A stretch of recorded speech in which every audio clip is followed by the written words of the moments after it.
Agora esta chamada está sendo gravada. Quem puder orar, pode orar, por favor.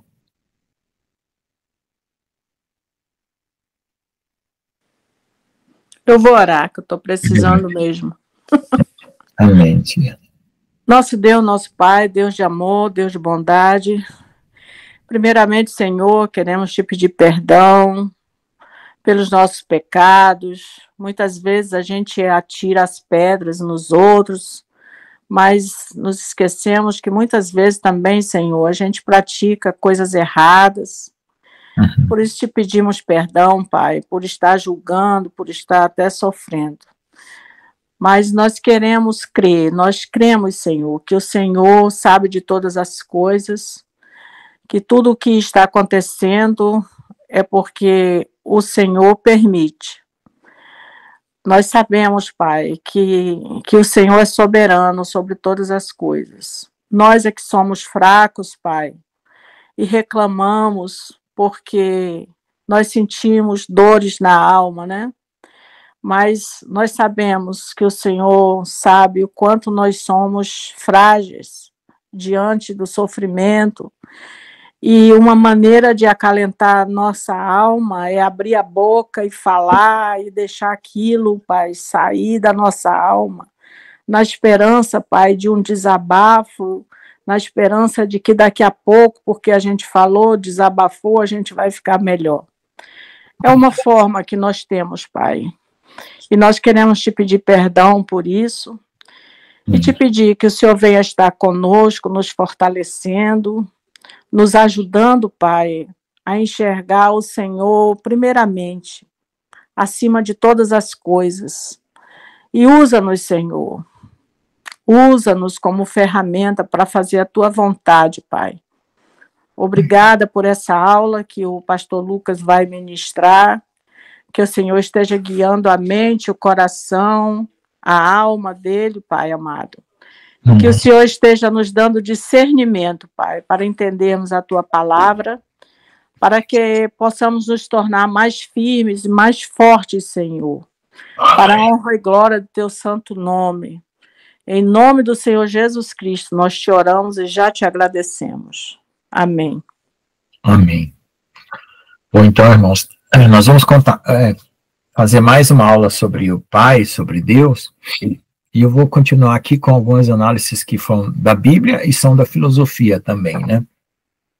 Eu acho assim, tem muita coisa que eu aprendi da forma humana, filosofia, ciência, matemática, física, química, e chega um limite que você estuda aquilo e você quer falar assim, poxa, isso aqui não está servindo mais para mim, eu queria um nível mais avançado e eu estou vendo que tá ficando inútil, assim, está contraditório. Então, o que acontece? Eu creio que todo o conhecimento que nós vamos herdar no reino de Deus, ele é superior a qualquer coisa que a gente aprender aqui. O cara fez PhD em matemática. O menor no reino dos céus vai saber mais matemática do que o PhD em matemática de Oxford, de Harvard, entendeu? Porque a gente tem a ilusão de que a nossa ciência humana ela é o top. Mas ela é muito menos que o alicerce do céu. Acho que é o chão, é a areia, é o monturo do céu. Eu estou com essa impressão. A gente tem a mania de achar que o homem consegue fazer maravilhas, né? Mas as maravilhas mesmo quem faz é Deus. Para vocês terem uma ideia, só para vocês terem uma ideia, a matemática ela parece inerrante, né? Todo mundo quando diz assim, isso aqui é matematicamente calculado, isso aqui é exato, esse aqui não tem. Você sabia que na matemática tem coisas que são estranhas? Vou dar um exemplo. O número π, para você encontrar o número π, que é 3,14, você pega uma circunferência bem redondinha, mede o perímetro dela por fora e mede o diâmetro, divide 1 pelo 8. O comprimento de um dividido pelo outro, sempre qualquer circunferência vai dar 3,14. Só que se fizer o cálculo teórico disso aí, vai dar 3,14, 159, não tem limite. Por quê?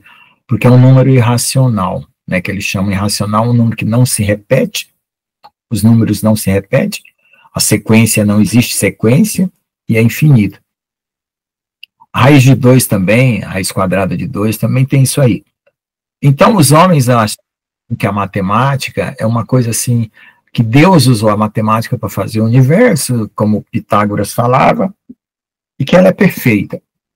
Os russos, quando eles começaram a fazer satélites para lançar foguetes e mísseis, eles precisaram do número π. Né? E eles começaram a colocar as precisões mais altas do número π, porque eles achavam, o alvo vai bater, quanto mais casa decimal a gente colocar no programa do computador do número π, mais exato vai ser o míssil, né? Por exemplo, se eu mando um míssil a 1 quilômetro, ele erra um pouco. Se eu mando um míssil a 2 quilômetros, ele vai errar um pouco mais. A 10 quilômetros, ele vai errar mais ainda. Então, quanto mais preciso, eu vou diminuir esse erro, né? O que aconteceu? Eles descobriram que eles tinham que cortar o número π, um determinado número de casas decimais, para o míssil cair exato. Por quê? Porque essa realidade que nós estamos vivendo, ela não suporta toda a matemática exata, ela tem um corte. E assim foi descoberto, e até eu fiz um trabalhinho, um resumo, vários furos da matemática. Né? Que a matemática é tida como a ciência mais perfeita, né? Até mais que a física, né? Porque a física tem que medir, e às vezes a medida traz erros. Então a matemática, ela é tudo cálculo teórico e tal. Então existe um monte de problemas na matemática, só que eles não contam. Então eu comecei a perceber que, falei assim, não, a realidade é muito maior do que tudo que a gente pode aprender na universidade, matemática, física e química. E para chegar nesse nível assim de detalhes, tem que estudar muito. É como subir uma montanha, aí tem que chegar lá em cima e descobrir que aquela montanha era um grão de areia. Né? Era um grão de areia. Então, eu fico, às vezes, pensando que as pessoas acham assim, quem não estudou na universidade perdeu muito, né? Eu tive uma vida inteira, eu não fui para a faculdade. E eu dou um testemunho agora para vocês, se não tiveram a oportunidade de estudar física, matemática, sociologia, sei lá, terminar qualquer curso universitário, vocês não perderam muito não perderam nada, porque no céu e na grandeza das coisas que Deus vai nos dar, vai superar tudo. Vai superar tudo. Ou seja, Deus ele preparou essa realidade aqui para ela ser tão pequenininha em relação ao desdobramento que nós vamos ter espiritual, que ele fez isso aqui para que a gente tivesse a base, né? Que a base é o amor. Com o amor você é capaz de aprender qualquer ciência, qualquer sabedoria, porque você nunca vai errar. Mas aqui na Terra é o contrário, né? Nesse mundo as pessoas querem todas as ciências, porque as ciências vão dar poder, né? Vão dar sabedoria, mas com o intuito de dominar, não de amar. E é por isso que os homens usam até do pouco, né, que eles têm aqui na Terra, para se aparecer, para se sentir orgulhoso, sentir melhor que o outro, porque sabe física, porque sabe matemática. A gente costuma, na universidade, eu falo isso abertamente, né, a gente sente o mau cheiro do orgulho nos corredores da física, da matemática, nas conversas, na maneira que essas pessoas se expressam, são arrogantes. Eu fui visitar o ITA, o Instituto Tecnológico da Aeronáutica, eu não suportei o ar de arrogância. E é doentio, aquilo causa náusea espiritual. Então, por que eu estou falando isso? Porque Deus, ele se declara como Deus, e a gente não respeita ele como Deus. E nesse mundo está tão invertido que a gente respeita, às vezes, um professor, um doutor. A gente faz ralamaleste, né? Quando, por exemplo, tem campanhas políticas da universidade, vai deputado, vai prefeito, nos departamentos, todo mundo falta beijar os pés. Mas com Deus a gente não tem essa adoração. A gente não sabe adorar a Deus. A gente não sabe ter o temor que Deus merece. A gente não sabe ter a compreensão da grandeza que Deus... E então, a gente precisa passar por uma mudança, né? Essa mudança, eu vou usar uma palavra modificada, né? Ela passa por um desencarnamento das coisas que estão dentro, pregadas dentro do nosso rim, das nossas entranhas. Nós temos que ser descarnados. E a gente precisa chegar no nível onde Deus está nos formando de uma forma maravilhosa, como se fala lá no Salmo, né? De uma maneira estrondosa, né? Tu me formaste, né? Salmo 89, acho que é isso, né? Deixa eu ver lá, quando Davi fala. Eu acredito que esse Salmo, ele está falando da formação espiritual, né? Por quê? Vou pegar lá e vou falar o Salmo só para você ver que é curioso. Salmo, é 169, 139... é 139. Olha só. Lá no verso 13, diz assim: pois possuíste os meus rins, cobriste-me no ventre de minha mãe. Tudo bem, isso é um nascimento natural, né? Aí, lá no verso 15, ele diz assim: os meus ossos não te foram encobertos quando no oculto foi formado e entretecido nas profundezas da terra. Ué, eu não nasci das profundezas da terra. O único que nasceu das profundezas da terra foi Adão. Então, por que Davi está falando isso, né?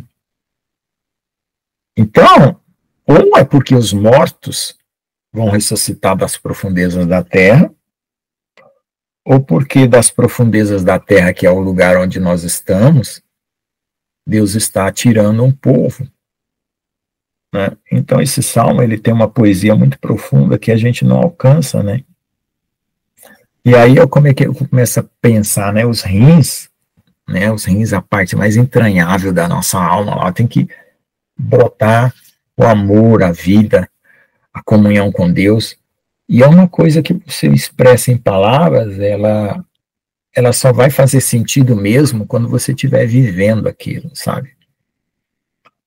E o processo para chegar lá é complicado, porque é doloroso, né? A gente não gosta de passar dor, né? Mas a gente tem que aprender assim, alcançar os mistérios da sabedoria, do amor, da justiça, que vem junto com a dor. Até mesmo com essa dor que a tia Ricarda está sentindo hoje aí, né, essa angústia, né, de ver tanta injustiça. Mas eu creio, assim, que nós estamos criando nosso próprio ambiente eterno. Ou seja, nós somos responsáveis pela herança do nosso conteúdo. Então, quando você pensa que cada um é responsável pela herança do seu próprio conteúdo, você olha para as pessoas más, você só sente compaixão, porque estão criando o pior dos conteúdos para ele mesmo, para toda a eternidade. Então, quando você olha para um carequinha daquele do TSF lá, né, você sente compaixão. Como é estúpido, como é tolo, como se acha o que não é. Você começa a ter esse sentimento. Porque o cara está fazendo para ele a eternidade, ao conteúdo da própria eternidade para ele, da forma mais estúpida, por causa do orgulho, da arrogância e assim por diante. Então, eu acho que esse é um nível assim, que a gente pode iniciar, né? Até para a gente poder ter compaixão e saber orar por pessoas que não são amáveis, mas não são amáveis porque não são simpáticas, né? Que a palavra, quando a gente usa no português, essa pessoa não é amável, ela é antipática. Não, pessoas que não carregam nada, nenhuma essência de amor com elas. E Jesus amou, né? morrendo na cruz por elas e dando a oportunidade, né? Porque no limite da individualidade que cada um tem, como o nosso carequinha lá tem, o nosso presidente também tem, eles têm que fazer a escolha deles. E se eles fizerem a escolha errada, aí já não é, mesmo com todas as orações que a gente faz, né? Orando pelos governos, a gente já não tem mais o que fazer. Quer dizer, a gente não se sente culpado e também não se sente perdido, né? Porque nós estamos ligados uns aos outros, né? A injustiça que é cometida na sociedade afeta todo mundo, né? De certa forma, embora o corpo de Jesus está sendo formado, mas aqui na Terra nós formamos um corpo como civilização, né? Como ser humano. Então, o que faz para o próximo, como injustiça, nos atinge, mas vai chegar um momento que você vai se desprender disso aqui e dizer assim, não dá mais para fazer nada, porque até Deus deu todas as chances e a pessoa fez essa escolha, né? Eterna, estúpida, perversa, sei lá o que, mas agora se Deus tem numa outra eternidade alguma coisa a fazer, eu não sei. Pelo menos essa aqui ele queimou, né? E aí você se preocupa em, pelo menos, né, fazer a sua parte com você mesmo, né? Ser responsável por você para que você possa fazer o seu melhor em relação ao que você conhece de Deus, ao que você conhece do amor de Deus, do próximo, né? Porque não é justificável sucumbir uma pessoa por outra, né? Ah, o outro sucumbiu, então eu vou sucumbir também. Não. Né? Se o cara escolheu o pior caminho da vida dele, eu oro, enquanto eu posso, mas depois que ele ultrapassou um limite, eu não tenho mais que ficar me prendendo na minha angústia, senão eu sucumbo junto, né? Porque eu também sou humano, né? Agora, Deus suporta ver tudo isso, né? Suporta ver tudo isso. E chora até pelo perdido, pelo ímpio, né? Porque ele é justo. Ele não pode abrir mão da justiça. Ele é santo, ele não pode abrir mão da santidade, ele é puro, ele é amor, né? Mas o amor também tem a justiça. Porque se o amor não tivesse justiça, o amor não se sustentaria, né? Então nós vamos conversar um pouco mais sobre isso hoje, tá bom? Sobre esse lado do caráter de Deus, onde ele sustenta e suporta as piores coisas que existem na humanidade. Então, falar da natureza de Deus, de Jeová, chega a ser um abuso de linguagem, porque quando você fala natureza, é aquilo que foi criado, né? Então, Deus não tem natureza. Ele criou a natureza. Então, é a maneira de falar, quando você fala natureza, qual é a natureza de uma pessoa? É a essência dela, né? Você está usando essa palavra como sinônimo de essência. De onde ela veio? Ela é do Piauí. Qual foi a cultura que ela adquiriu? Qual é a formação dela?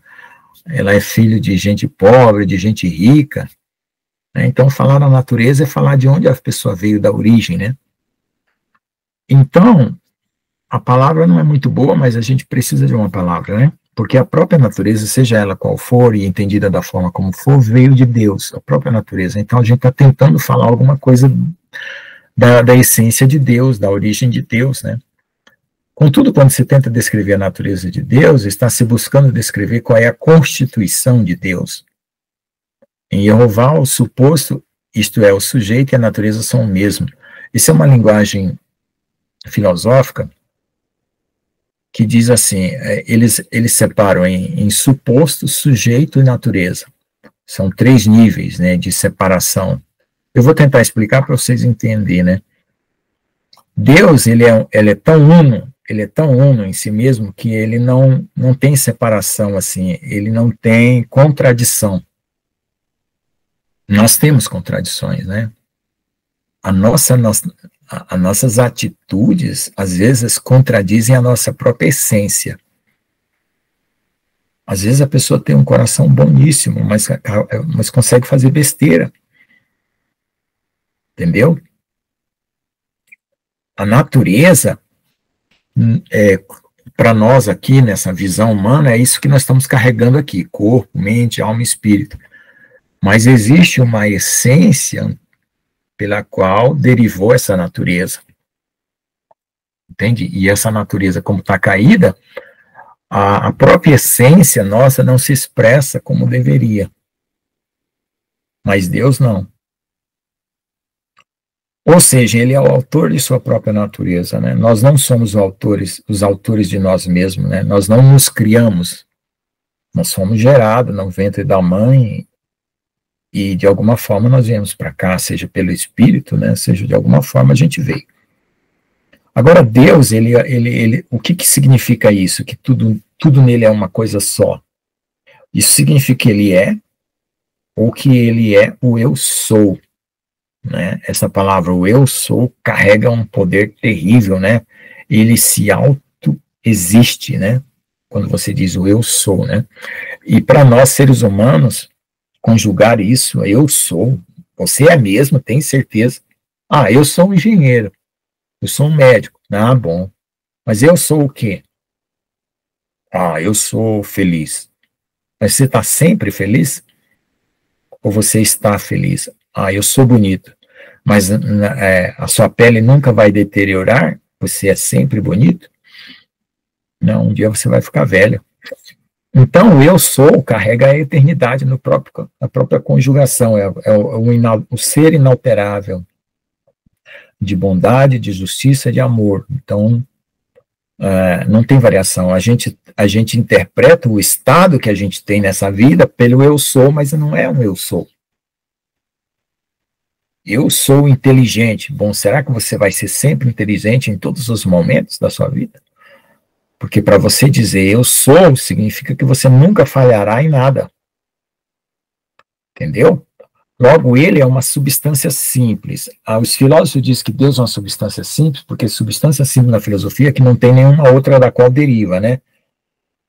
Por exemplo, você tem o concreto. O concreto, para você fazer concreto, tem que misturar areia, cimento e pedra. Então, concreto deriva da areia, do cimento e da pedra. O cimento já é derivado de uma rocha chamada calcário.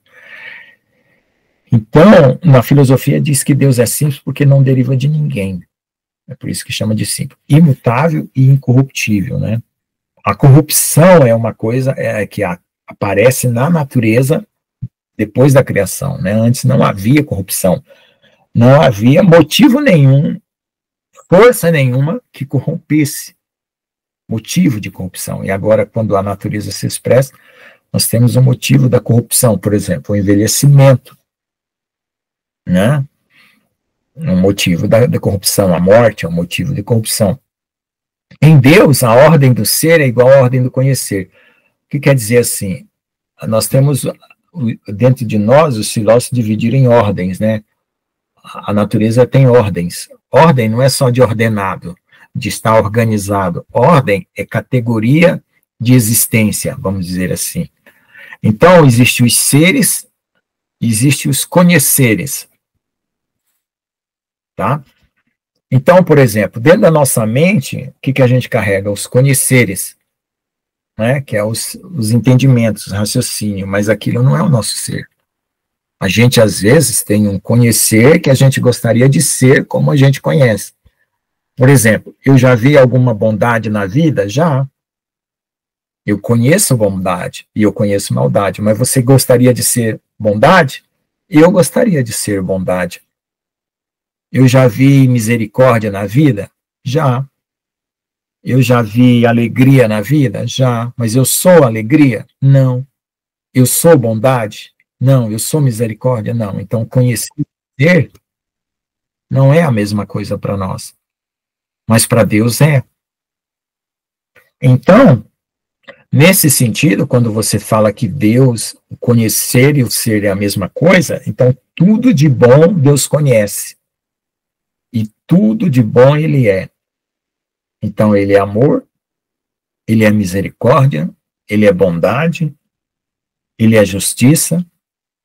Nós conhecemos atos de justiça? Sim. Nós já praticamos atos de justiça? Sim, mas também atos de injustiça. Então, o nosso ser Não é o nosso conhecer. Então, para Deus, sempre os atos dele são de justiça, sempre os atos dele são de amor, sempre, sem nenhuma falha, os atos dele são de misericórdia, sempre, sem nenhuma falha. Nós não, nós temos, uma hora somos, outra hora não somos. Então é isso que os filósofos dizem sobre Deus, tá? Uma natureza simples não possui qualquer elemento, potencial, material que limite a sua forma. Então Deus, ele não precisa de forma, a gente precisa de forma, né? Ter uma orelha, um nariz, um contorno do corpo. Deus não precisa de forma. Mas ele quis adquirir uma forma em Jesus, para ser semelhante a nós, tá? Pois toda a forma, tudo que ele formou, decorre dele, não o contrário. Né? Então, como Deus, o Pai, Deus como Deus essência, ele é tudo isso, então ele também é todo poderoso. Você acaba concluindo, né, dessa análise que eu acabei de fazer, de que Deus é todo amor, todo justiça, todo bondade, que ele é todo poderoso. Aí o que ele não é? O contrário dele mesmo. Deus não é igual ao seu contrário. Não? Ele não é injusto, ele não é mau, e ele não é fraco, porque o contrário do Todo-Poderoso seria fraco. Então, algumas pessoas, né, ou alguns seres, têm uma parte de Deus e uma parte do contrário, vamos dizer assim. Não é todo poderoso, não é todo bondoso, não é todo perfeito. E aí o que acontece? Quando você percebe que existe o contrário de Deus, você pensa, poxa, por que Deus permitiu o contrário dele na existência, né? Podia todo mundo ser perfeito, né? Aí a gente já estaria em Deus pleno. Mas ele, de alguma forma, ele quis que a gente passasse pelo contrário dele para desejá-lo de forma amorosa e para escolhê-lo de forma livre. Entende? Então, o nosso convívio com o contrário do que é Deus é para levar a esse ponto de escolha amorosa e livre. Aí, o que acontece com pessoas más?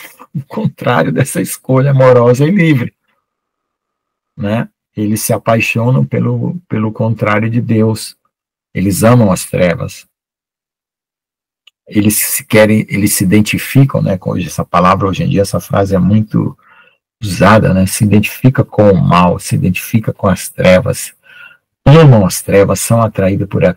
E isso não é uma coisa como uma escolha assim de um botão que você chega no elevador e aperta um botão. É uma coisa de consciência, de alma, porque, veja só, a nossa carne, ela escolhe as trevas, ela escolhe o mal, ela escolhe o pecado, a carne, ela escolhe. Você não tem como dizer para a carne, carne, escuta aqui, presta bem atenção, eu sou uma pessoa que eu quero escolher Deus, então, por favor, coopera comigo. Escolha Deus. Não, a carne nunca vai escolher Deus. Porque a carne foi gerada nesse conteúdo das trevas e do pecado. Porém, nós temos uma coisa chamada espírito e consciência, que é formada no espírito, que põe uma alternativa. Porque se fôssemos só carne, nós não escolheríamos Deus. Mas como nós temos um sopro, que veio do próprio Deus, contrabalanceia aquilo que a carne poderia escolher. E é por isso que Jesus diz, toma a sua cruz, renuncie a si mesmo e siga-me, porque a si mesmo é o si da carne, né? Não é o si do espírito. O si mesmo do espírito ama a Deus. O si mesmo da carne vai odiar, vai amar as trevas. Então, quando você renuncia a si mesmo, para renunciar, alguém tem que renunciar e tem que ter um ponto de apoio, né? Você só inverte uma coisa se você tiver onde apoiar ela, né? Você está indo para o lado do bem, vai para o lado do mal, se está indo do lado do mal, vai para o lado do bem, então tem que ter um ponto de apoio. Então, esse ponto de apoio é a tua consciência e a tua decisão interior profunda. E aí você lança como um pescador, né, lança uma isca lá no meio da lagoa para pegar um peixe, ou como um alpinista que lança um gancho lá nas alturas e se prende pela fé e vai subir, ou vai puxar o peixe, né? Então aí que você começa a usar a fé, né? Acreditar no amor de Deus, em primeiro lugar, né? Porque você quer subir essa montanha e ter comunhão com esse Deus, que você lá embaixo, no abismo, entendeu que ele existe. Então você vai lançar essa corda e vai subir. Só que se você subir pelo seu próprio esforço, é perigoso ter uma justiça própria, onde você vai achar que você consegue chegar porque você é bom. Aí a própria carne e o próprio diabo vai enganar você, dando para você uma falsa figura do que você é. Então, você vai precisar de um Salvador. E é nesse momento que você está lá no fundo do poço, que você está em total trevas, que você, por alguma forma misericordiosa, né, porque Deus fala que ele escolheu nós primeiro, né, ele olha lá para o abismo, vê você e diz assim, eu te escolhi, e aparece na tua consciência, e você clama, e você começa a subir, porque você tem um desejo profundo de conhecer, mas você já não sobe mais porque você é bom, ou porque você tem méritos, né? Então você é aquele alpinista que tem o esforço de sair dessa sucumbência, né? Que você está sucumbido, para chegar num plano de uma rocha eterna e ver a face de Deus por uma graça, por uma misericórdia. E aí, quando você percebe que você está conseguindo alcançar aquilo por graça e misericórdia, você é inundado de lágrimas de gratidão.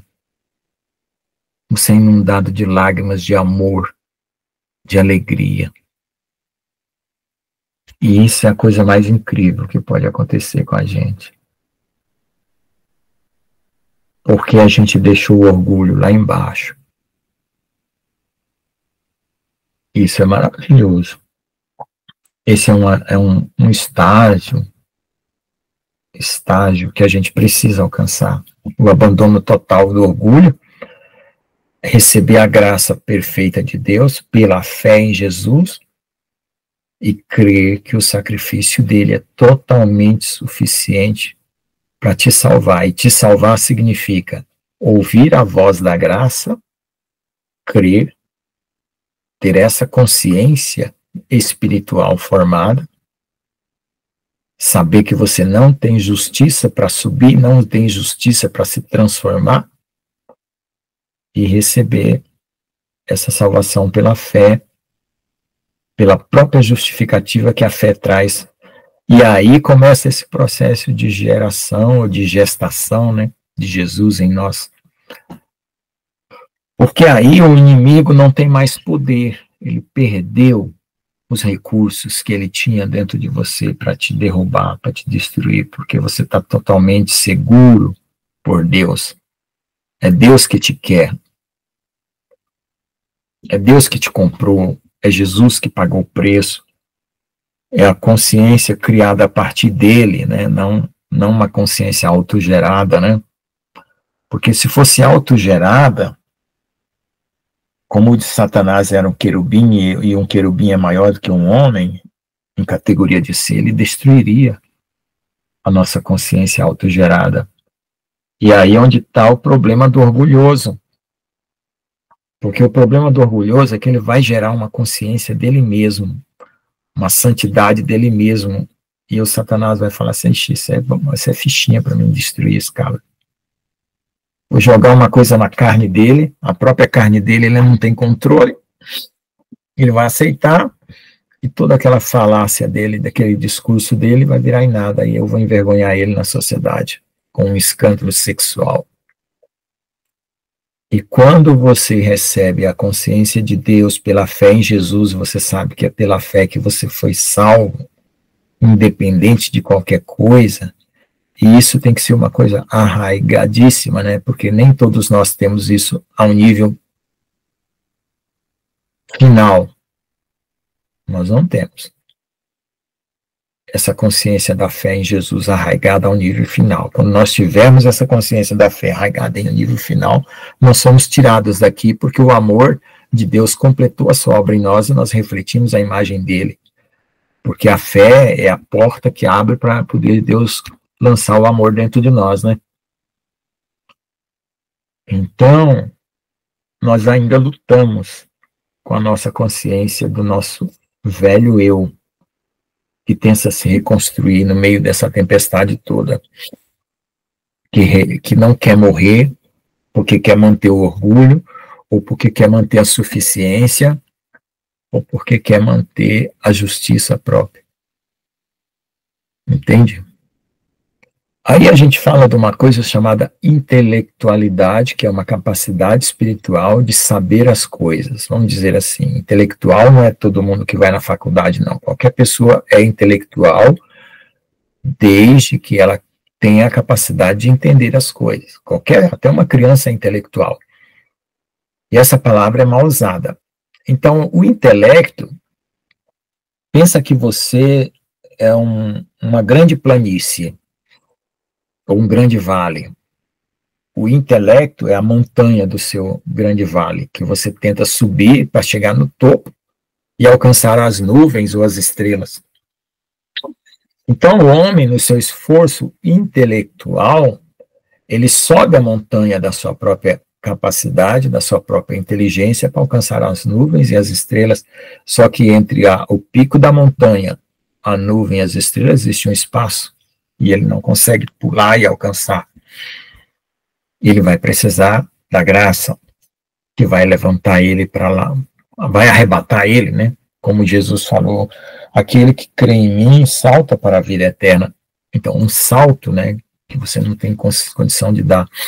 Mas aqui na Terra, os homens conseguiram gerar, pela sua intelectualidade, muitas coisas boas, muitos valores, muitos conhecimentos, porque eles também tiraram da Bíblia, né, que é a palavra de Deus, e trabalharam esses valores, esses conhecimentos.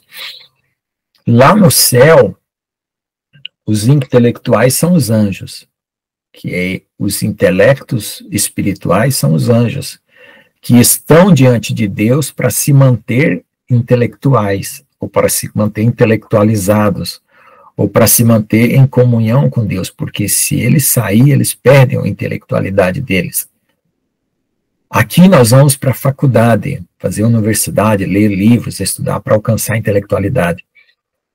Então, na presença de Deus, quando você ama e conhece a Deus, você está no mais alto nível de intelectualidade, ou seja, uma experiência com Deus vale mais do que todas as bibliotecas do mundo. Vale mais do que todos os livros que se pode estudar no mundo, porque qualquer livro, qualquer biblioteca vai descrever uma experiência, mas não vai ter a experiência no livro, nas páginas do livro, e uma experiência é a experiência. Entendeu? Então, o filósofo Luiz Ferracini fala que Deus é a perfeição das perfeições, né? Tá? O livro de Luiz Ferracini, Os Princípios do Saber, define Deus como sendo. Deus é um ser por si, né? Ele é por si, né? Ninguém o concebeu, ele se autoconcebe. Ele é a sua intelecção. Ele é o mais alto grau de intelecção. Ele é a montanha mais alta, se você pensar na montanha como um intelectual. Ele é a plenitude infinita da inteligibilidade. A inteligência em si. Ele é ato puro, pensando a si mesmo, pois a sua existência com a sua natureza é o ato mesmo da intelecção eternamente subsistente. Então, por exemplo, se eu pensar a mim mesmo, eu vou me achar alguma coisa. E quando eu me achar alguma coisa, eu vou ficar orgulhoso de eu ser aquilo que eu achei ou que eu descobri ser. Eu começo a pensar, quem é o Lucas? Ah, o Lucas é isso, ou é aquilo, aquilo outro. Aí eu vou começar a ficar orgulhoso. Deus não fica orgulhoso quando ele descobre a sua própria grandeza. Quando ele descobre a sua própria grandeza, ele quer repartir. Ele fica humilde em doar, em dar. Então, Satanás, quando ele quis ser igual a Deus, ele se descobriu belo, ele se descobriu perfeito, mas ele quis guardar para ele mesmo a beleza, a perfeição. Você já pensou que um cara que quando nasce começa a ter música soando dentro dele? A gente pode botar um estetoscópio e ver a batida do nosso coração, putum, putum, putum, putum, ver o correr do nosso sangue nas veias, e tem essa música, né, do nosso corpo. Então, Satanás, quando ele foi criado, tinha uma música, né, tinha uns tambores, uma orquestra, tudo no ser dele, né, e ele era chamado sinclete da perfeição. E ele cometeu esse erro de foco, né, que a gente pode dizer que ele não focou em Deus, ele focou nele mesmo. E a gente, por mais intelectual que seja aqui no mundo, ou por mais que tenha recebido de Deus, de revelação, de tudo, a gente tem que focar nele, tem que retornar esse foco para ele. Porque senão a gente cai no orgulho, cai nessa vaidade que o próprio Satanás caiu. E para quebrar esse orgulho, essa vaidade, Deus nos deu a carne para nós podermos nos envergonhar de nós mesmos. Saber que nós não somos nada, que nós somos corruptíveis e que nós podemos cair a qualquer minuto. Mas esse exercício que a gente vai fazer na vida inteira, até o dia da morte, um dia vai ser tirado, porque um dia Deus vai considerar que você está perfeita, que você não vai mais cair em orgulho, em soberba, ou seja, Deus ele vai eliminar o pecado para sempre. E o pecado foi aquela mesma atitude que Satanás criou, vamos dizer assim, no céu, para se separar de Deus. E esse pecado trouxe a separação. A separação é morte. Então Deus vai anular o pecado e a morte. Então nós vamos ser inseparáveis de Deus e incorruptíveis. Olha só a obra que Deus está fazendo. Deus está superando Satanás. Em Jeová, sua essência... Bom, então eu falei aqui, pois sua existência com a sua natureza é o ato mesmo da intelecção eterna e subsistente. Então Deus é eterno, ele não se autodestrói, ele não se autocorrompe, ele não se ensoberbece. Em Jeová, sua essência também é sua consciência. A nossa essência não é, às vezes, a nossa consciência. A nossa intelecção, que o nosso raciocínio, às vezes, não é a consciência e não é a essência. Nós somos partidos, mas em Deus não. Tudo é coeso. E por isso ele é ato puro, né? Tudo dele é puro, branco, perfeito. Ele é a plenitude infinita da inteligibilidade, em ato puro, pensando a si mesmo. Portanto, a sua atualização aconteceu antes de tudo, isto é, na eternidade, fora do espaço-tempo. O que é atualização? Atualização na filosofia é quando você aprende a novidade. Eu me atualizei, aprendi uma novidade hoje, então me atualizei. Então Deus, ele é sempre atual. Ele nunca, né? Isso já aconteceu na eternidade. Então, aqui na a Santidade de Deus tem um texto que eu tirei de lá e eu achei muito interessante também.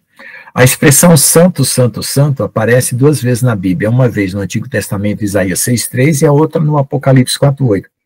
Em ambos os casos, a frase é falada ou cantada por criaturas celestiais, e ambas as vezes ela ocorre na visão de um homem que foi transportado para o trono de Deus. Em primeiro lugar, pelo profeta Isaías, e segundo, pelo apóstolo João. Antes de abordarmos as 3 repetições da santidade de Deus, é importante compreender exatamente o que ela significa. A santidade de Deus é a mais difícil de explicar de todos do que todos os seus outros atributos, em parte porque é um dos seus atributos essenciais que não é compartilhado pelo homem. Fomos criados à imagem de Deus e compartilhamos muitos dos seus atributos, né? Nós temos muita coisa que Deus nos doou. Obviamente em um grau menor, amor, misericórdia, fidelidade. Entretanto, alguns dos atributos de Deus nunca serão compartilhados por seres criados. Onipresença, né? Onisciência, onipotência e a santidade.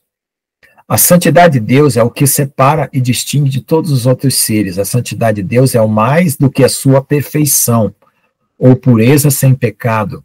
É a essência de sua alteridade, sua transcendência. A santidade de Deus encarna o mistério da sua grandiosidade e nos faz olhar para ele com assombro, quando começamos a compreender um pouco mais da sua majestade.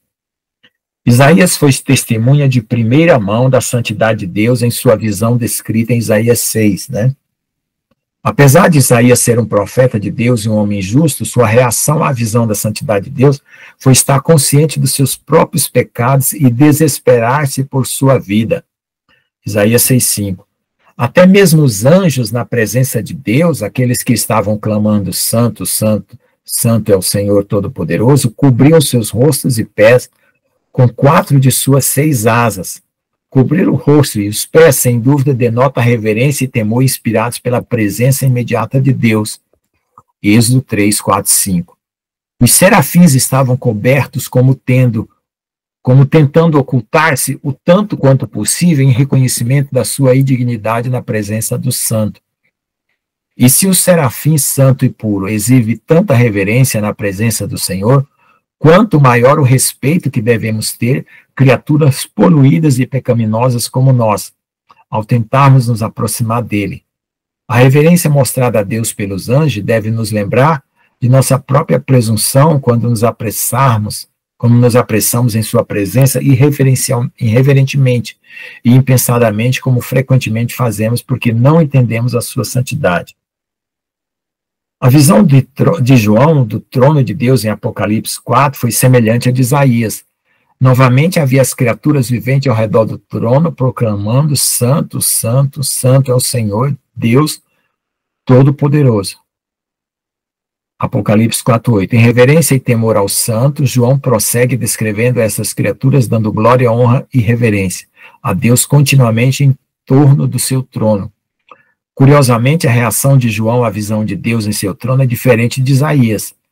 Não há registro de João caindo em terror e consciência do seu próprio estado pecaminoso. Talvez porque João já tinha encontrado Cristo ressurreto no começo de sua visão. Cristo tinha colocado a sua mão sobre João e tinha dito a ele para não ter medo. Da mesma forma, podemos nos aproximar do trono da graça se tivermos a mão de Cristo sobre nós, na forma da sua justiça, o qual foi trocada pelo nosso pecado na cruz. Então, como nós fizemos a análise da consciência como sendo o ponto culminante ou o ponto inicial da nossa transformação, quando o nosso espírito é purificado totalmente para poder estar na presença de Deus e a consciência é restaurada, para que a alma e o resto do corpo sejam restaurados no processo, até chegar o dia da nossa morte, o dia do arrebatamento. Então, a gente imagina que a fé em Jesus, pela santidade de Deus, de poder aparecer diante da sua face sem ser destruído, como Isaías ficou com medo, de ser consumido, fulminado, nós temos a confiança, porque Jesus fala, não temas, de que essa consciência foi totalmente purificada ao ponto máximo da santidade, que ainda não se instaurou totalmente em nós, mas pelo processo da própria consciência já está instaurada para que nós possamos desenvolvê-la ao longo da vida e de toda a eternidade. Então, é essa confiança de nós estarmos na presença de Deus e não haver outra justificativa que nos leve à sala do trono ao seu sangue de Jesus, e a fé nesse sangue que nos purificou. Porque se nós levarmos para a sala do trono qualquer outra justiça, ela vai pegar fogo e vai se queimar. Mas a justiça eterna que a fé nos dá por Jesus, essa não se consome e nos mantém vivo diante do Pai. Amém? Então é esse o grau da nossa consciência que nós temos que ter, porque ainda a nossa carne luta contra esse conhecimento. E nós queremos justificativas, nós queremos nos tornar bom por conta própria. E aí impedimos o próprio Senhor de trabalhar em nós, porque a gente põe a mão na massa, quando é só Ele que pode mexer e moldar. Entenderam? Então, é uma coisa que a igreja hoje está precisando recuperar de uma forma maravilhosa, porque isso tá fazendo falta.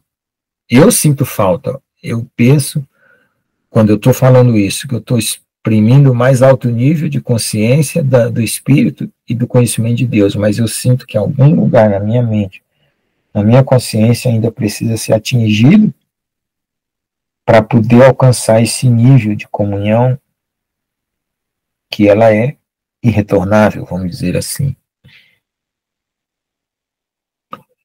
Dizem que quando as pessoas morrem, elas têm um mar que elas atravessam, e depois que elas atravessam esse mar, não pode voltar. Tem pessoas que têm AQM, que vão até essa beira desse mar, outros até a beira de uma porta, e Jesus fala, se você passar daqui para frente, você não pode voltar. Então, todos os nossos níveis de santificação e santidade nossa aqui ainda não chegou a atravessar esse outro lado, né? Os que já morreram, sim, né? E os que creram já estão purificados para essa consciência eterna.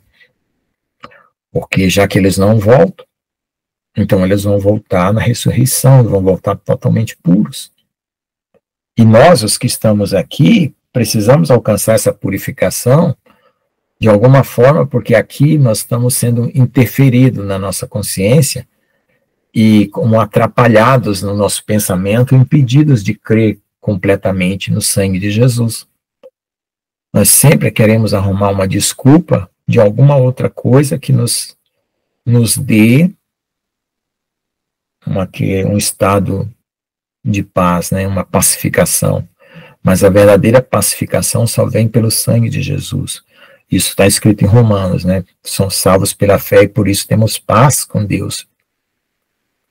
Então, nós precisamos orar, rejeitar toda e qualquer pacificação que não venha pelo sangue de Jesus. Por quê? Porque somente pelo sangue de Jesus nós somos pacificados e aí o Espírito Santo tem total acesso a nós.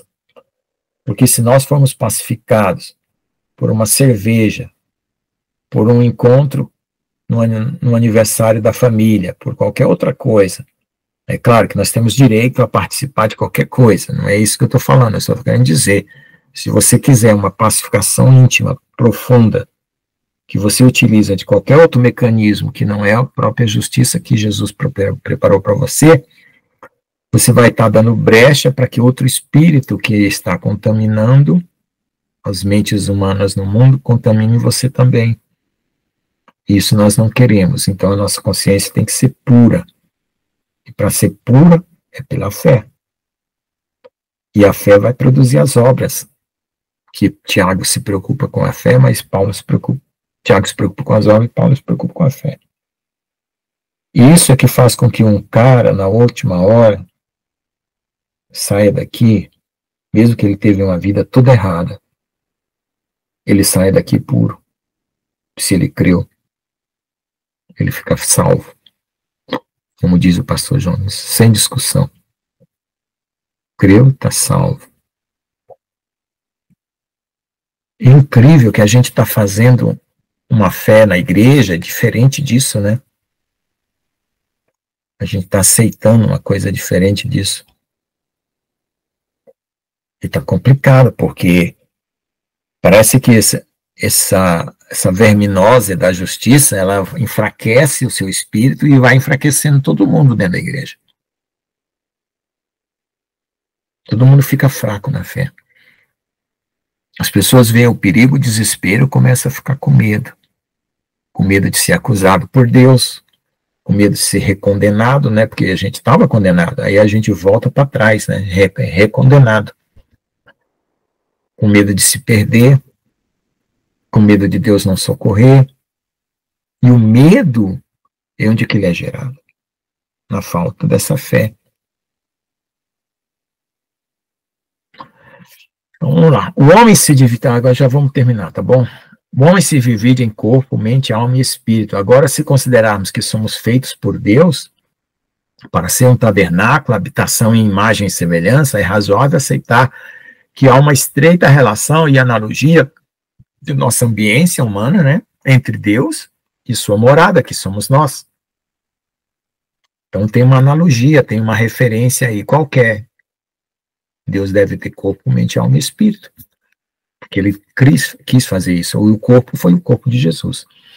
Consequentemente, a ideia da Trindade não passa de uma interpretação deslocada, né? Eles colocam 3 pessoas, porque de fato, a gente, se você for pensar, o nosso corpo assume uma personalidade diferente de nós. O nosso corpo tem hora que quer dormir e você não quer dormir. A nossa alma tem hora que quer uma coisa, a nossa carne tem hora que quer, parece que são 3 pessoas, e elas precisam concordar em uma só. Mas, quando a gente fala pessoa do ponto de vista humano, a gente vê uma discórdia, que um poderia escolher diferente do outro, mas em Deus não. 3 personalidades, para um Elohim um, assim como o homem é um, por ser reflexo de sua imagem e semelhança. O problema é que os teólogos trinitarianos veem Elohim a partir de sua própria perspectiva de um ser decaído tripartido. Então, quando você acha que existe 3 pessoas, você pensa na tripartição que você tem, que você carrega. E aí você transporta para Deus, e aí você acha que Jesus vai tomar uma decisão diferente do Espírito Santo e que o Espírito Santo vai tomar uma diferente decisão do Pai. Então, quando você ora, você fica confuso, você fica com medo de agradar o Espírito Santo sem agradar Jesus, ou agradar Jesus sem agradar o Pai, ou agradar o Espírito Santo sem agradar Jesus e o Pai. Você fica com medo. E isso dá um problema na igreja, porque tem gente que fala assim, não, o Espírito Santo parece que ele é mais gostoso, e eu vou me apegar com o Espírito Santo. E outro fala, não, eu vou me apegar com Jesus, e outro vai me apegar com o Pai. E aí forma a religião que dá mais ênfase ao Espírito Santo, outra uma religião que dá mais ênfase a Jesus, outra uma religião que dá mais ênfase ao Pai. Isso também é um problema de divisão. Por esta razão, separam Elohim em 3 pessoas para que nós humanos caídos, né, porque para nós humanos caídos a separação entre corpo, mente, alma e espírito é evidente devido ao pecado. Essa separação para nós é evidente, coisa que não acontece com Deus, que é santo. Portanto, não há sentido falar em trindade em se tratando de Elohim. Então, eu falei assim, trindade no sentido de separação de pessoas, tá? Porque existe essa condição de Pai, Filho e Espírito Santo, existe. Só que da maneira como nós vemos, parece separado. E não é.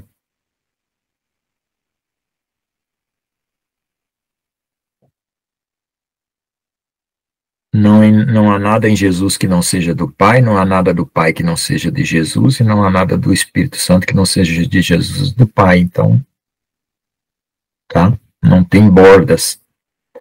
Nós temos a tendência de ver Deus como poder absoluto, estático, de cuja ação está apenas na natureza, ou nas possibilidades criadas, desde que se clame a elas em meio de oração. E outra coisa que a gente também tem problema, a gente acha que Deus está parado, não está fazendo nada, e somente por meio da nossa oração é que ele se movimenta, ou das possibilidades que a gente vê na vida, aí você fica em apavoramento, porque você vê um monte de possibilidades ruins e não confia. Você acha que a tempestade vai engolir o barco, você acha que você vai afundar. Contudo, Deus é ato puro e, portanto, está em constante ação. Toda a sua potência está expressa na sua criação e o que ainda não foi manifesto será manifesto na linha do tempo em ocasião oportuna. Então, o que Deus espera nessa linha histórica? Mais fé? Mais amor? Ele espera mais obediência, porque você vai mostrar mais fé e mais amor pela obediência a Ele, pela dependência total a Ele, pela entrega total a Ele, pela renúncia total de si mesmo, pela submissão, a sujeição, como está escrito lá na carta, entendeu? Então, por que o Apocalipse teve que seguir a linha histórica dessa tribulação? Por causa das desobediências da história, elas se acumularam. E Deus é justo, e Ele não pode deixar impune. Então, nós temos que pagar, de alguma forma, essa conta. Então, aqueles que estiverem maduros não precisarão passar pela grande tribulação. Aqueles que aprenderam a amar incondicionalmente, aqueles que amam, aqueles que se doam, que se quebraram totalmente, que já a carne já não toma efeito sobre o seu pensamento, sobre o seu desejo, sobre as suas decisões. O amor está reinando sobre a carne. O amor de Deus está reinando sobre o orgulho. O orgulho está minimizado. É claro que sempre tem um restinho que os átomos e as moléculas carnais ainda guardam, né, vamos falar assim, mas a hora que for transformado, acabou. Então, portanto, o desenrolar do tempo atua como um ente que desenrola a história, transformando a potência de Deus em atitude, em ato, né, em acontecimento, em que tudo que acontece no universo, né? Então, o tempo ele desenrola o poder de Deus. Essa ação contínua no tempo descreve o mover de Deus que desde o início se manifestou por meio de seu verbo, ação e palavra, que é Jesus, criando os céus e a terra. Desta forma, somos obrigados a mudar nossa visão de Deus e vê-lo como aquele que está em contínua ação no mundo. Embora nem toda ação no mundo venha só de Deus, porque o homem também atua por meio de sua vontade, Deus permite e usa a ação do homem para a sua glória, própria glória, ou seja, cada ato humano fora da vontade de Deus, Deus torna o amor e o poder de Deus mais evidente. Não que Deus precise do homem para isso, mas o homem mesmo fazendo coisas em contrário à vontade de Deus, recebe os justos juízos de suas obras e assim o poder e a glória de Deus é manifestado. A vontade de Deus não é um conjunto de regras que limita a ação do homem. Tem gente que fala, se eu fizer a vontade de Deus, eu não vou fazer minha vontade. Então eu vou ficar sem vontade, vou perder minha identidade, eu vou ser um robô. Não, tem nada a ver. Para você, vontade é um conjunto de forças que resultaram numa ação. É só isso, não tem identidade isso. Isso não reflete sua identidade, eu descobri isso. Vontade é um conjunto, vontade da carne é um conjunto de forças da carne que reflete numa ação, que pode ser um pecado. Vontade do Espírito, se você tiver com Deus, você vai fazer algo que agrada a Deus e que vai ter um fruto eterno. Mas a carne não. É um resultado de forças. A vontade de Deus não é um conjunto de regras que limita a ação do homem, transformando em um robô, que não sabe e não pode fazer nada que não for programado.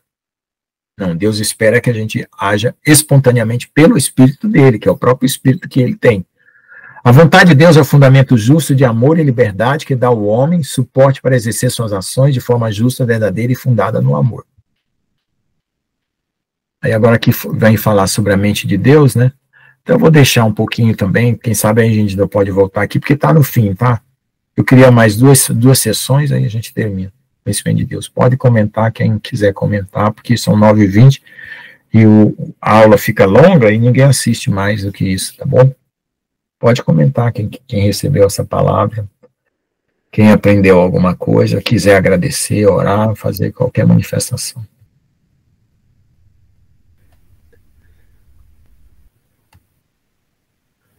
Meu Deus. Amém. Amém. Amém. Sempre é ele, eu estou rindo aqui. A paz do Senhor Jesus para vocês, amados. A paz seja com todos aí, amados, em nome de Jesus. Então, pastor, eu estava pensando, estava vendo, né, e me veio o seguinte, né, que realmente, né, você vê que tem a questão da trindade, né. Você veja que a teoria, ou sei lá, né, como é que é a doutrina, né, da trindade, etc., né, que é discutido, né? Muitos, né? Porque diz que são 3 pessoas, né? Que o Pai é uma pessoa, o Filho é outra e o Espírito Santo é outra, né? Agora eu vejo o seguinte, né? Com certeza a Trindade ela é um retrato da unidade no céu, né? São 3 pessoas concordando, né? Ou seja, unânimes ali no mesmo propósito, na mesma missão, né? Então eu estava pensando, né? E realmente seria um retrato da unidade no céu, né, pastor Lucas? A unidade que existe no céu, a concordância que existe no céu, né? Por parte do Pai, do Filho, né?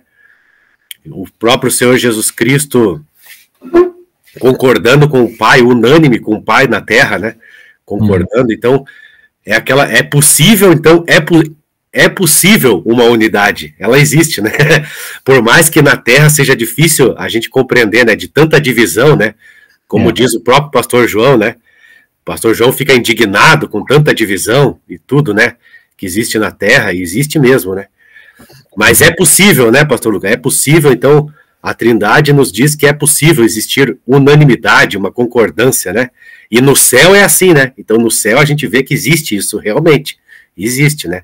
Agora, na terra, né, é outra história, mas eu acho que um dia a gente vai chegar lá, né? Em nome de Jesus. A ideia aqui da aula, gente, não é desfazer da Trindade, é de mostrar que a nossa maneira de ver a Trindade ela já é partida, porque a gente se vê, a gente analisa Deus como a gente se vê, partido, né? Pode falar, irmão Geraldo. Paz, irmãos, tudo bem? Eu gostei muito dessa aula. Foi muito explicativo e eu gostei da explicação. Deu para entender muita coisa. Amém. Eu vejo que o pastor Lucas está chegando à plena verdade. O que é? É a corrida da verdade. A gente só consegue escolher o caminho certo quando a gente chega à verdade. E todo mundo está em busca da verdade. No pleno arrependimento. Porque a gente só consegue se arrepender quando a gente descobre que algo que a gente está fazendo de errado e a gente se arrepende. Então, a corrida da verdade, o discernimento, é a corrida dos escolhidos de Deus. Porque quanto mais perto da verdade a pessoa chegar, mais perto de Cristo ela chega. Porque Jesus é isso aí mesmo, irmão Lucas. Olha, gostei muito. Continua na tua força, que você vai longe, amém? Amém, amém. Obrigado, irmão Geraldo. Continue orando por mim também, que a batalha está ferrenha, né? Então, eu vejo assim, irmãos, que a maior batalha é com a gente mesmo, né?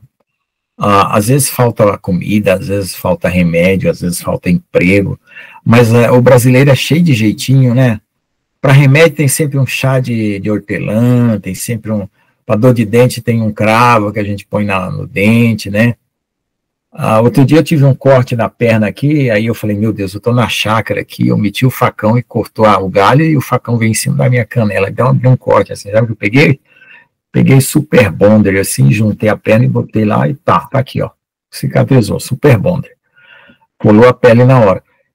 Agora, quando a gente tá no suplício da alma, né, tem hora que você quer ligar pro irmão Geraldo, pro pastor Jones, pro pastor João, pra irmã Márcia, para a tia Ricarda, 3 horas da manhã no suplício da alma, fora dos dias das lives, nos horários que os pastores devem estar dormindo, ou devem estar comendo, ou devem ter ido no supermercado.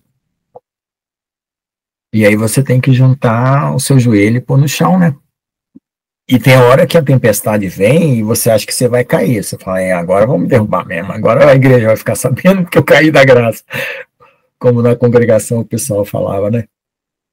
Aí você vê que a tempestade passa e Deus te promove, te dá alguma força, te dá algo maior, né? E aí você fala, nossa, foi gostoso, me preparo para o próximo que eu quero continuar crescendo. E assim, né, irmãos? E agora nós vamos passar por essa perrengue, né, coletiva, chamada de grande tribulação ou tribulação, até a hora do arrebatamento. para brotar em nós essa consciência que foi falada aqui, não só a consciência, mas o coração transformado, o coração gerado em Cristo. Essa coisa que vai se desprender até da própria letra da palavra, né? Que é o próprio Satanás também usa a própria letra da palavra para nos confundir, né? Através de argumentos, de palavras, de situações. E como eu falei, né? Tem as pessoas falando evangeliquez, que estão com mágoas no coração, que estão com rancores terríveis, e estão falando a mesma linguagem como se elas fossem arrebatadas, ou poderão ser arrebatadas se for tirado isso antes, a tempo. Mas eu quero dizer que às vezes traz verdades para nós que estão contaminadas com suas próprias mágoas e dores, que ainda não está saindo um azeite puro. Então, em algum ponto, em algum lugar, todos nós temos algum nível de contaminação. E o Senhor fala que a noiva vai subir pura, imaculada. Então, como diz a história, né? Quando você vê uma briga, você põe as suas barbas de molho, né? Um ditado que tem lá no Nordeste. Então, como você está vendo essa briga do mundo, essa confusão que está no mundo, a gente está pondo as barbas de molho. O que é pôr as barbas de molho? Se preparar. E a noiva sábia, que se prepara.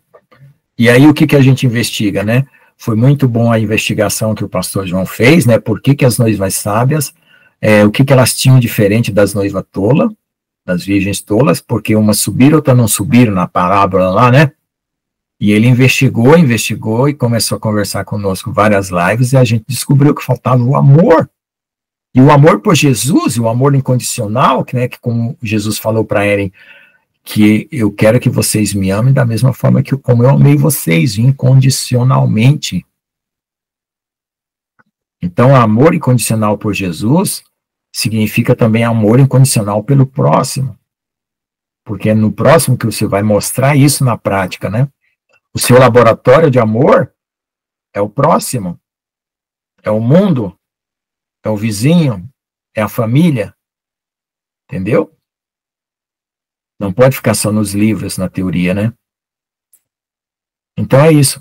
Então essa situação, irmãos, ela é assim, a gente foi ensinado, e erradamente ensinado pelo inimigo, que nós não podemos alcançar essa perfeição de amor.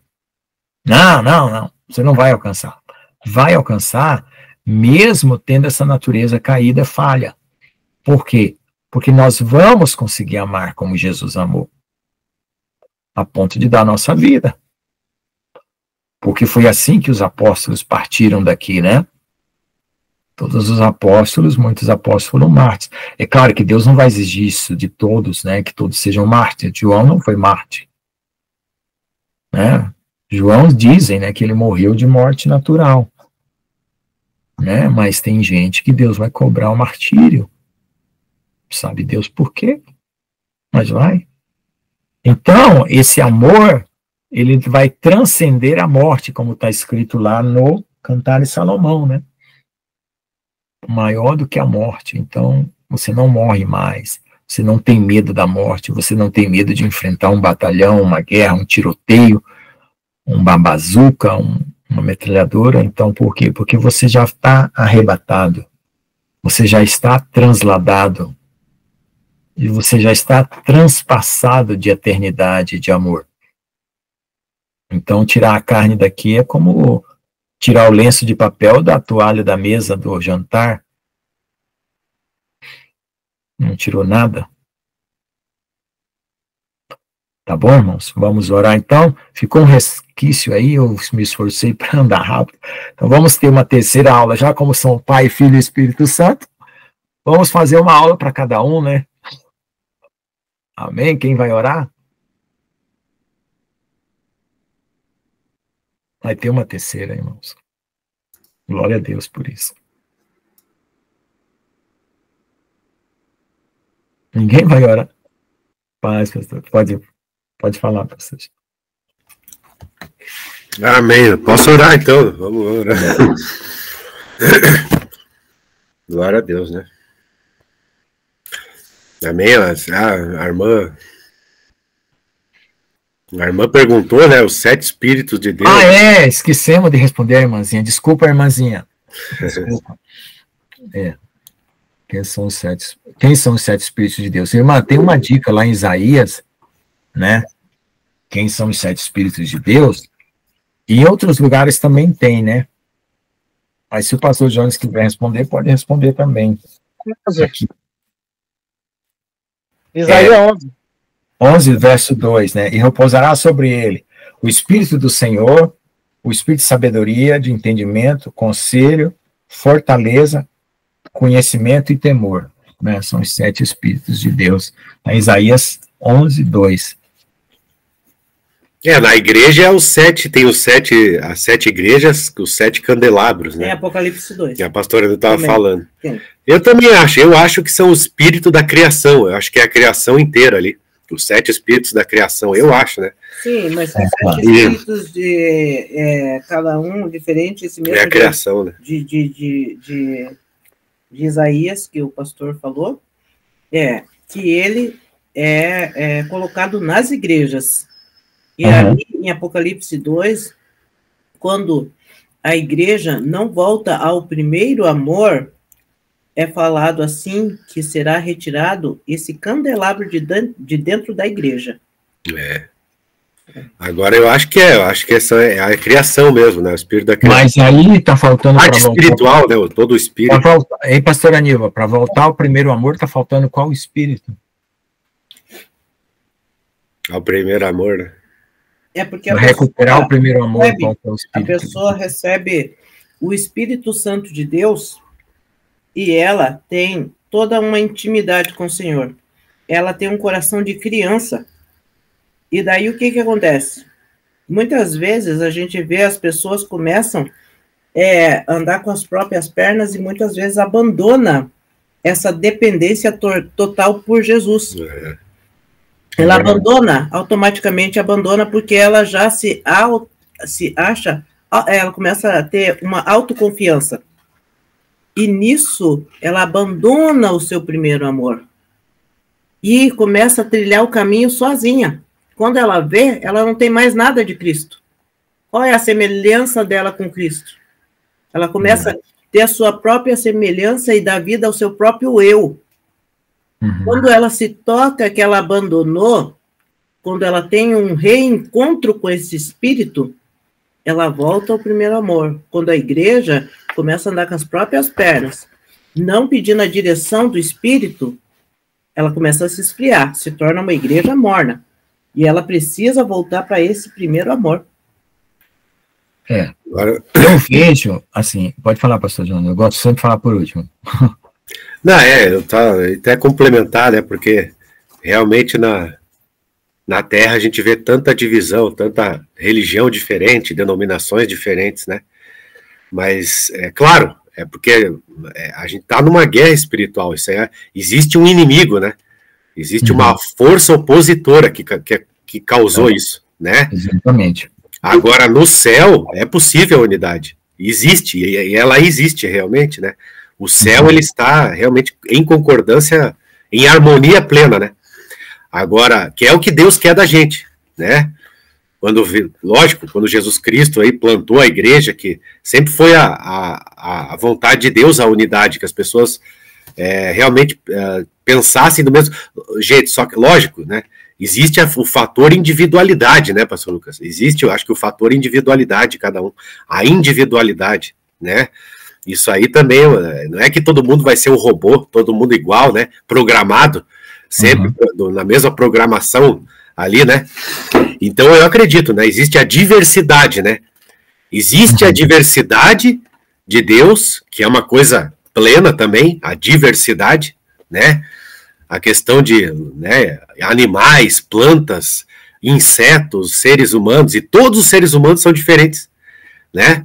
Cada um tem a sua digital, cada um, né, tem a sua individualidade mesmo, você vê, não existe, até os gêmeos, né, até gêmeos, eles são diferentes, eles têm a personalidade diferente, tudo. Agora, existe a diversidade, mas existe a unidade de pensamento, de né? Assim, existe isso mesmo, realmente. No céu é assim, né? Vários anjos, né? Vários, né? Anjos e tudo, classes de anjos e querubins e serafins, né? Mas mesmo assim, todos ali realmente servindo a Deus, servindo o bem, servindo a justiça, né? Que a unidade está aí, né? Em você servir a justiça, o bem, né? O serviço ao teu próximo, né? Que a gente vê que realmente essa é a diferença. O reino de Deus, ele serve ao próximo. Então, o serviço ao próximo, né? Serviço ao próximo, que é o reino de Deus. Inclusive, no reino de Deus, né? O mais poderoso, ele serve o mais fraco, né? Então, Deus, ele serve as suas criaturas, como um pai, né? Ele serve as suas criaturas. Agora, a gente vê que Satanás, não. É o serviço a si mesmo, né? Ele quis ser adorado, porque ele pensou assim, eu sou mais poderoso, como o pastor Lucas falou, o sinete da perfeição, lindo, bonito, né? Sábio, inteligente, lindo, bonito, sábio, inteligente e rico, né? Aí ele pensou assim, não, as criaturas fracas têm que me servir. Eu sou mais forte, eu sou mais inteligente, eles que têm que me servir, né? Então é isso aí que surgiu, né? O serviço a si mesmo, que Satanás criou. Isso aí, né? Servir a si mesmo. Então, eu sou forte, eu sou poderoso, então os fracos é que tem que me adorar e me servir, né? Então, houve essa diferença.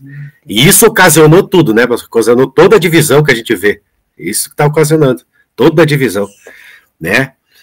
É o serviço a si mesmo, que é o ego, que a gente chama de ego, que a gente tanto fala aqui, tanto discute, né? Sobre o ego. O ego, o que quer? Ele quer ser servido. O ego, ele quer ser servido.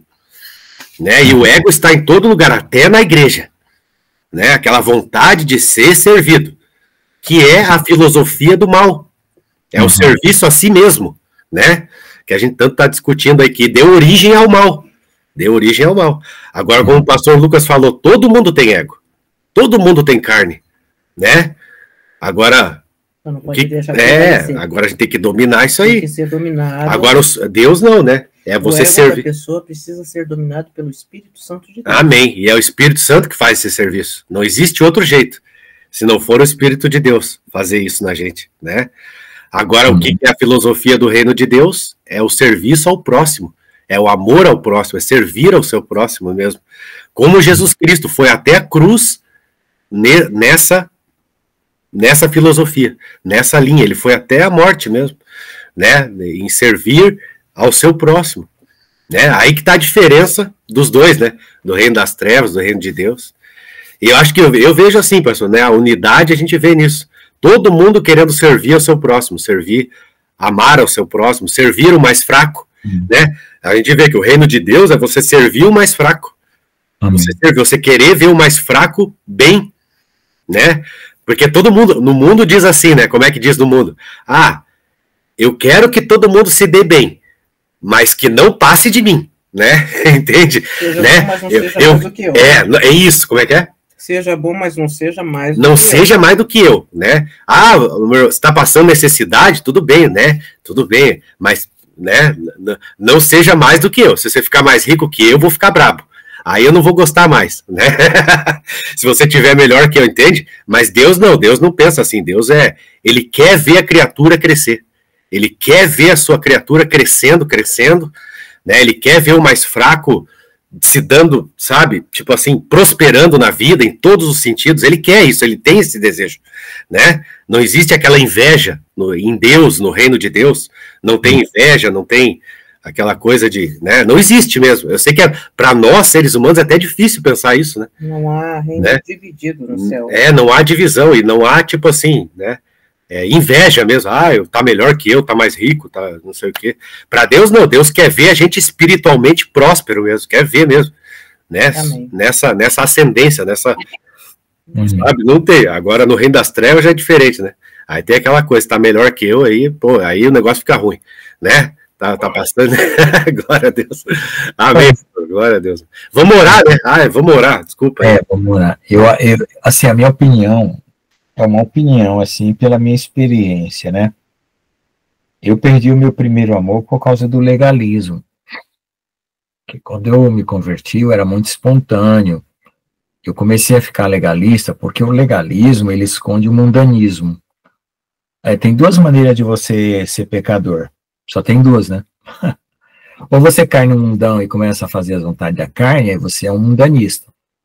Ou você se esconde na igreja, com regras e mandamentos, porque você não confia em Deus, então você cria um monte de teorias e doutrinas, né? Então, nós temos várias doutrinas que não são da justiça de Jesus pelo sangue.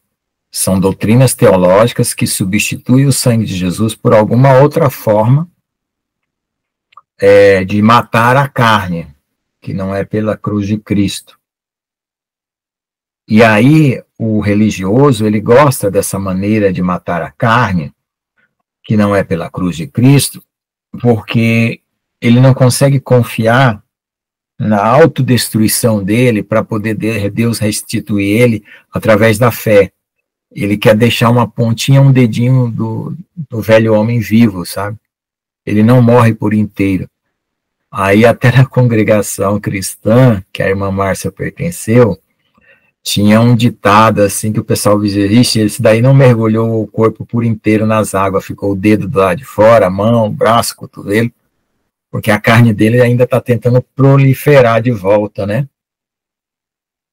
E aí, quando a carne humana tenta proliferar de volta, a pessoa assume uma justiça própria e começa a se engrandecer, se empadecer, se comparar, e é complicado. Mas eu creio também, assim, a gente vai aprendendo com as experiências e com a própria experiência da vida e dos outros, que existem níveis e níveis de entendimento para o mesmo problema. E esse problema do ego, e esse problema da justiça própria e da frieza, falta do primeiro amor, não é um sintoma só, né? Um diagnóstico que você consegue falar assim, não, é só isso ou só aquilo, é um conjunto de coisas, né? E nós precisamos vencer, porque, assim, nós estamos numa marcha, numa caminhada, né? E, então, quando a gente percebe uma coisa que, por exemplo, eu percebo uma coisa aqui que eu devo abandonar. Então, eu chego aqui na live e conto o meu testemunho e falo, irmãos, abandonei essa história aqui, abandonei essa situação aqui, porque eu sei que isso me liberta. Então, isso vai fazer você tomar uma atitude, o pastor Jones, pastor Anilva, Márcia, tia Ricardo, fala assim, nossa, eu vou experimentar tomar essa mesma atitude, que quem sabe eu também me liberto disso ou daquilo. Então, essa é uma coisa boa, que eu já vi acontecer várias vezes aqui, né? Palavras, pregações que me dão aquele despertamento e eu largo mão daquela prática, daquela minha justiça própria, né? Então, é uma coisa assim que a gente tem que ficar atento, porque, veja só, o lado oculto que nós estamos carregando, que é o que nos atrapalha, ele está oculto para nós. Porque para Deus não, mas o problema é que quando a gente confronta ele, né, e Deus quer nos levar a confrontar esse nosso lado oculto, né, que a gente não quer ver por causa do orgulho, por causa disso, daquilo. Então, quando a gente começa a encarar esse lado oculto e chorar, se arrepender, passa por aquela, assim, aquele desconforto, né? Que a gente passa pelo desconforto, aquele incômodo que o Espírito Santo faz e que a gente precisa ser moldado de novo e volta. Então, tem dias, irmãos, que parece que eu vou ser arrebatado, tem dias que parece que eu voltei lá no pior dia da minha vida. Assim, poxa vida, eu falei, nossa, eu vou ficar no arrebatamento, eu estava tão esperançoso de que eu ia partir. Eu estou num estado hoje que, olha que Jesus, eu vou ficar. Entende?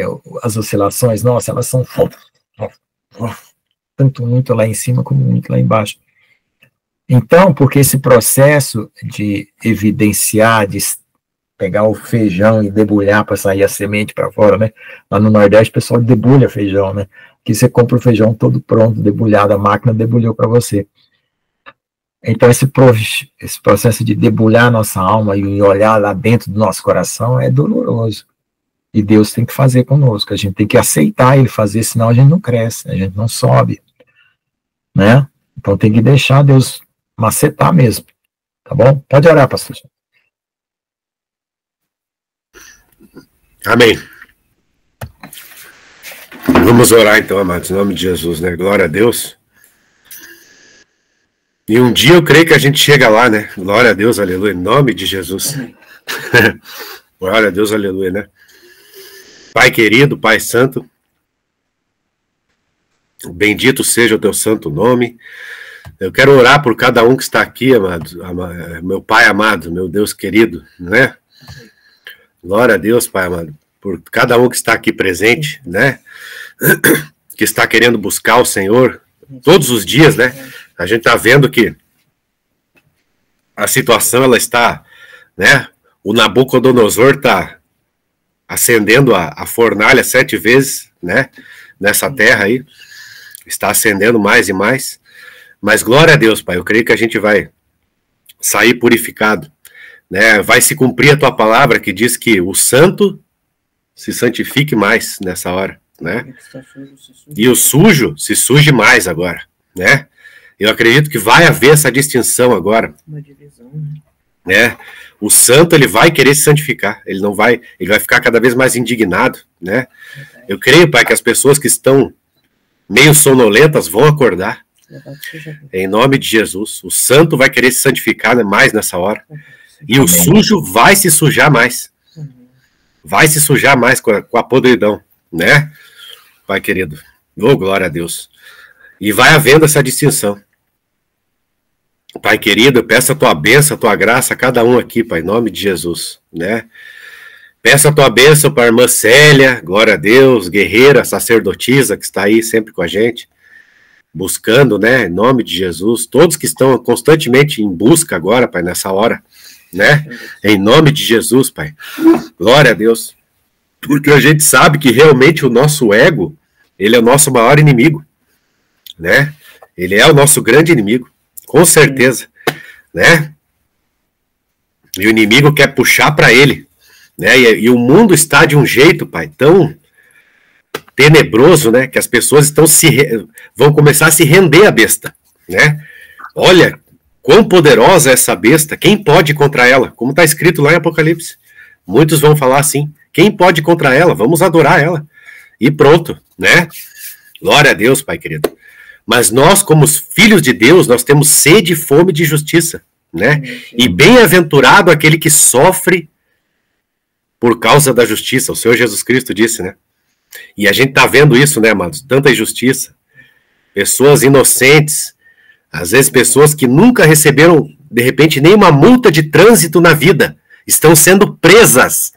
Pessoas honestas, de caráter, que não fizeram nada, que muito provavelmente ajudavam os outros, né? O necessitado, né? De repente, nem uma multa de trânsito receberam na vida. Estão sendo presas. Isso é a manifestação do anticristo. É a manifestação de Satanás na terra, né? Quando isso começa a acontecer. Né? Pessoa de caráter, sabe? Honesta. Isso é incrível. Isso é uma coisa, né? Por isso que o Senhor Jesus Cristo disse, bem-aventurado aquele que vai padecer pela justiça, por causa da justiça, né? Por busca. Hoje em dia, então é isso que está acontecendo, né, amados? Quem está buscando a justiça está sendo agora reputado como um criminoso. Meu Deus, Pai, meu Deus, Jesus, glória a Deus, só o Senhor mesmo, né? Em nome do Senhor Jesus, Pai querido, eu peço a tua bênção para a irmã Daniele também, a irmã Dulcineia, Pai querido, o irmão Geraldo, glória a Deus, abençoa o irmão Geraldo, Pai querido, em nome do pastor João, abençoa ele, abençoa no seu serviço, que em nome de Jesus, Pai querido, o Senhor possa honrar o pastor João, como teu filho, teu servo, no meio, né, de todos aqueles que estão ao redor dele, Pai, que ele seja honrado pelo Senhor ali, por ser servo de Deus, por ser teu filho, que ele seja respeitado, Pai, em nome de Jesus Cristo, Senhor da glória, né? Pai querido e Pai santo, pastor Lucas, né? Na sua busca incessante, do pastor Lucas também está numa busca incessante, fazendo coisas assim, né, Pai querido? Com certeza, o Senhor está, os olhos do Senhor estão sobre o pastor Lucas, né? Tudo que ele está fazendo, né? Em nome de Jesus, Pai querido e Pai santo, né? Glória a Deus, aleluia, em nome de Jesus, né? Que a gente sabe, né, Pai querido, que o galardão, ele vem pelas obras, né? O que vai dar o galardão é a obra, isso é verdade. A obra não salva, mas ela gera galardão. né? Sem obra, como haverá galardão, né? Oh, glória, mas não salva, mas dá, mas vai ser pela obra, né? Glória a Deus, aleluia, em nome de Jesus. Abençoa a irmã Márcia também, Pai, poderosamente, em nome de Jesus, tua serva que está te buscando, e a irmã Ricardina também, Pai querido, vai abençoando ela, em nome de Jesus, toda a família do pastor Lucas também, abençoa a família de cada um aqui, abençoa, Pai querido, vai alcançando poderosamente, em nome do Senhor Jesus, Pai querido. E assim eu oro e já te agradeço, né? Em nome do Pai, do Filho e do Espírito Santo de Deus. Amém, amém, amém. Amém. Amém. Deus abençoe a família da irmã Célia, a irmã Dulcineia, a irmã Daniela e todos aqui, tá bom? Fala, irmão Geraldo. Quando o pastor Júnior estava orando, ele comentou sobre a injustiça que está acontecendo. Eu senti no coração de falar. Eu senti de falar para os irmãos. Deus está vendo tudo. Deus está pesando os corações de cada um. Todo esse mal que essas pessoas estão recebendo injustamente serão recompensados. Deus vai recompensar todo o mal que elas estão sofrendo. Deus não está deixando os seus olhos em tudo. Deus está vendo e Deus vai recompensar tanto o mal que faz a maldade quanto o bem que está sofrendo. Deus é justo e Ele está pesando, Ele está olhando tudo. Nada está passando percebido pelos olhos dele. Amém? Amém. Amém. Glória a Deus. Amém. Glória a Jesus. Então, irmãos, vou parar aqui a gravação, aí vocês podem conversar qualquer assunto. Ah, sim, um aviso. Eu vou dar aqui o aviso. O YouTube deixou eu voltar, mas eu já criei um canal no Telegram para poder a gente sempre ter lá. Então, quem não tiver no Telegram, o canal do Telegram tem Guerra Celestial e Vídeos de Guerra Celestial. Nesse canal Vídeos de Guerra Celestial é para postar mensagens referentes aos vídeos, porque assim, a gente faz 10 canais, cada um para um objetivo. Aí tem gente que vai postar uma mensagem, posta nos 10 canais. No WhatsApp, aí as pessoas não têm celulares potentes. Eu tenho um celular super potente, que já comprei já faz 2 anos, eu já tive que detonar um monte de coisa e jogar arquivo fora e perder. Então, por favor, comente só sobre os vídeos no canal Vídeo de Guerra Celestial.